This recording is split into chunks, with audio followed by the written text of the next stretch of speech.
Guys, what's up? Magandang araw sa ating lahat. So for today's video, let's talk about online lending application. So meron akong i-share sa inyo, common na to, pero sa mga bago, makaka-relate pa rin sila, no, na pwede nilang i-apply sa problema nila sa kanilang mga online lending application problem. So pero bagong lahat mga ka-lifestyle, update ko lang po kayo sa dalawang cellphone and then laptop na ninakaw, no. So sad to say, until now hindi ko pa rin nare-recover, no. Then one time nakita kong online yung isa kong account, nireplyan ko, tinawagan ko, no response. So ayan, hindi na ako mag-expect na masole isa man doon, ano. Pero sana makonsensya and then mapanood niya tong video na to para kahit paano malaman niya na very important talaga yung mga ninakaw niya. Kasi aside sa accounts, nandoon yung mga memorable photos ng babies ko, yung dalawang babies ko, nandoon lahat, pati videos. So yun, hindi na ako mag-expect, at least kahit paano, yun, nagpapatuloy pa rin ako sa buhay, no.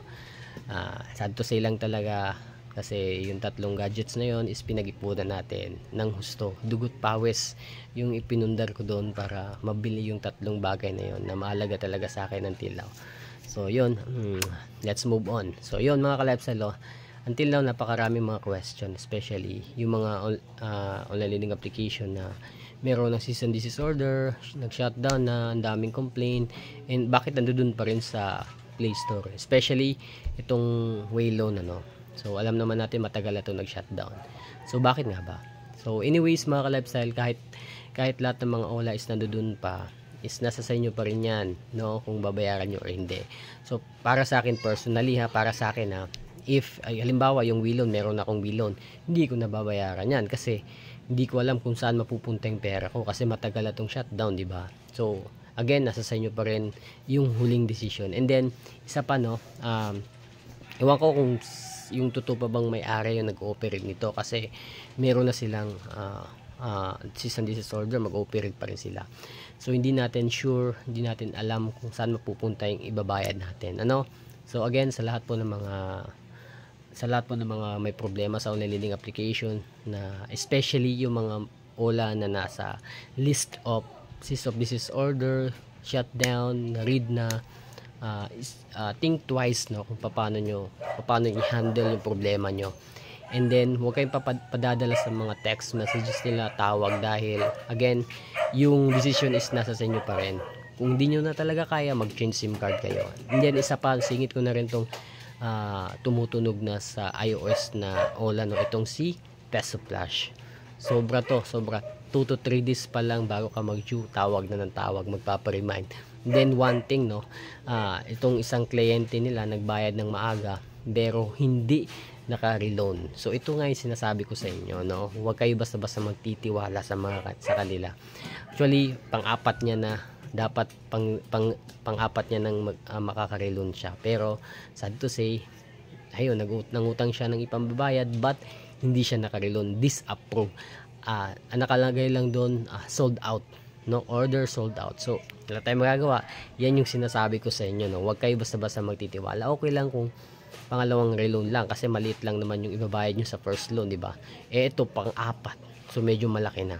So yun mga ka-lifestyle, no, share ko lang sa inyo. So again, sa lahat po ng mga may problema sa online lending application, make sure lang talaga kaya nyong i-handle yung problema nyo. Again and again, sa lahat po ng mga papasok sa ganitong klaseng problema, no, kasi problema talaga to, sa lahat ng mga maglo-loan, no, na isipin nyo mabuti, no, kung kaya nyong gumawa ng, dapat yung gagamitin yung cellphone is malinis. Kumbaga walang mga contacts na pwedeng maapektuhan, especially yung mga katrabaho natin, ano, kasi mahihiya talaga tayo kung ganun. So as much as possible, malinis yung cellphone na gagamitin nyo. 2 to 3 contacts lang yun na doon na active dapat, kasi yun naman talaga yung requirements ng mga online lending application, no. Most of online lending application, contacts talaga yung requirements nila, tatawagan nila yan. So pag na-approve nila, natawagan nila, approve talaga yan. So lang talaga, make sure lang talaga na yung ilalagay nyo doon is hindi nyo katrabaho, hindi family member. So kumbaga gawa-gawa lang. Pero hindi ko to sinasuggest, no. I'm doing this para hindi na masyadong ma-involve lahat ng mga walang kamalay-malay, no. Kasi mahirap talaga once na ma-involve ka sa ganitong klaseng problema. So yun lang, nagbibigay lang ako ng suggestion anyways, no. So wag nyo sanang masamain yung pagbibigay ko ng suggestion. So yun lang mga ka-lifestyle, no. Once again, patuloy lang tayo sa buhay. Ako nga nagpapatuloy pa rin sa buhay kahit kaliwat kanan na yung problema natin, no? Nanakawan pa tayo ng mga gadgets eh. So kayo pa ba? Kaya nyo yan. So yun lang, laban lang tayo, no? Change SIM card na lang kayo mga ka-lifestyle. Advice ko na lang sa lahat ng hindi na kaya, change SIM card na lang kayo. Kasi yung mga demand letter, whatsoever, hanggang dyan lang yan, no. Hindi kayo pupuntahan yan, especially kung nasa malayong lugar kayo, nasa probinsya kayo. Never nang bibisita yung mga OLA na yan, agent sa inyo, never. So yun lang mga ka-lifestyle, no? Peace.